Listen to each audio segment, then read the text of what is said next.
Podcast. Today we're tackling a crucial question that many leaders face. And this question was actually on LinkedIn right here. When you have employees who are disengaged, underperforming, and seem to have one foot out the door, what can you do? Let me ask you, does this sound familiar? Multiple one-on-ones per week, reviewing performance, reviewing activity, asking them to improve, and then using fear-based tactics to threaten either a corrective action or possible termination. And then miraculously, right before any of those things are going to happen, they perform just well enough to improve, only to fall back into that same cycle a couple months later. Well, I call that the cycle of underperformance. So first, I want you to know that you are not alone. This is an extremely common challenge many leaders face. But there's one thing I want to share with you. You might be inadvertently perpetuating the cycle. Traditional performance-driven coaching focuses on numbers rather than the behaviors driving those numbers. And so when you spend all of your time just talking about numbers, it will lose its value and impact. Because the numbers don't actually create success. The numbers don't actually influence action. They are an outcome of action. And in one of my previous videos, I talk about that equation for success. And you can tie it into action plus action multiplied by frequency equals success. So when you're spending most of your time just talking about this is your performance, this is where you're at, this is where I need you to be, you are doing something that's not actually giving them actionable items to drive, to deliver, and achieve that performance. So what we want to do is we want to pivot to more of a behavioral-based coaching methodology. And when we pivot, it's extremely important for us to self-reflect and realize that it's going to be tough for us to do it too, because we're so used to jumping into these conversations. Our programming has led us to this point. So it's going to continue to try to lead us to this point. But we have to take a step back, and preparation is extremely important. Get ready. I'm going to jump into this coaching and one-on-one, and I'm going to do things a little bit differently. Say it to yourself. Now I want you to follow these 4 steps as you're taking this new journey. Step number 1 is reset. I want you to reset the conversation. I want you to start setting expectations. I want you to set the agenda.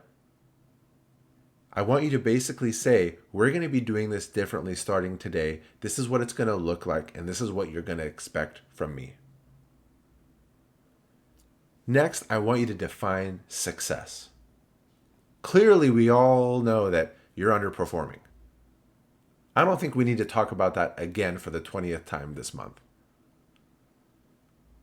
What I'd rather talk about is what we, you and me, believe it will take to get you across the finish line. And let's define 3 or 4 of those things. So I want you to create with them actionable items that both of you agree upon that will drive them to a successful outcome. So for example, if you are a sales rep, then probably an actionable item for you may be the amount of leads you're creating on a monthly basis. It could be how many phone calls you're making per day. It could be how many follow-ups you're doing from prospective clients in your funnel, or reviewing your funnel so that you stay engaged with your warm leads.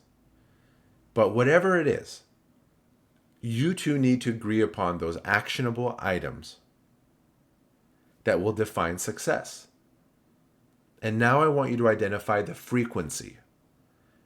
So how often do you feel that you need to do this for you to be successful? And we hope that they're going to say every day. And if they don't, then that's when we push back. Well, don't you think this is something we should be doing every single day? The answer will more than likely be yes.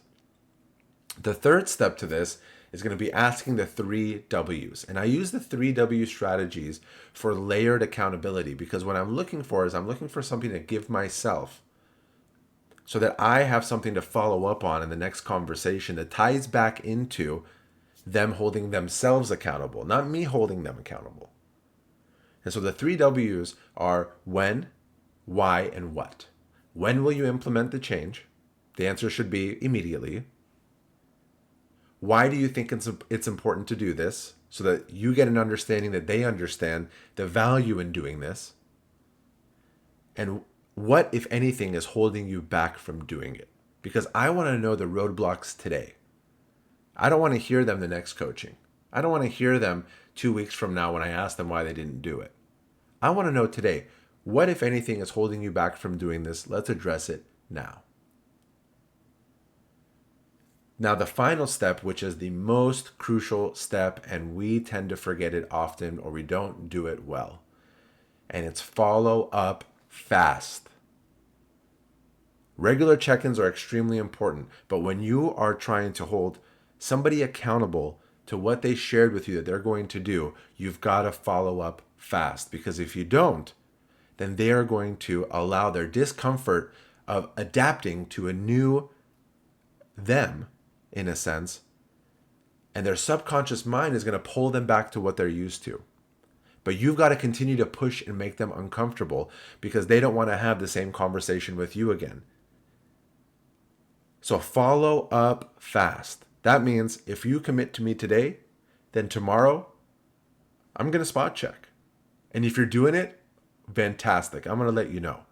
But just know that I'm not done following up just because you did it once. I'm going to follow up again in 3 days. And I'm going to follow up again in 8 days, 9 days.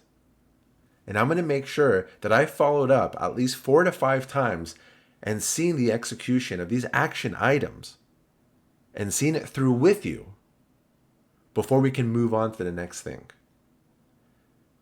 And I cannot emphasize that the following up fast is more important than any other piece of this equation for you as the leader. Because otherwise you're going to be stuck in the same cycle over and over and over again. And hopefully, by the time this is done, their performance has improved. You've shown them the value of executing on a daily basis. Or you go down a more behavioral path for them not executing the things that are required of them and they've committed to. And if you want to do that, I refer you to your HR. But it's extremely important for you to first take a step back through this entire process and just realize maybe us as leaders are the reason why we are in this position. And we've got to make a change on how we're approaching these conversations before we can expect somebody to do something different. So please try this approach. If you love it, let me know. If you have any additional questions, feel free to reach out. Otherwise, see you next time.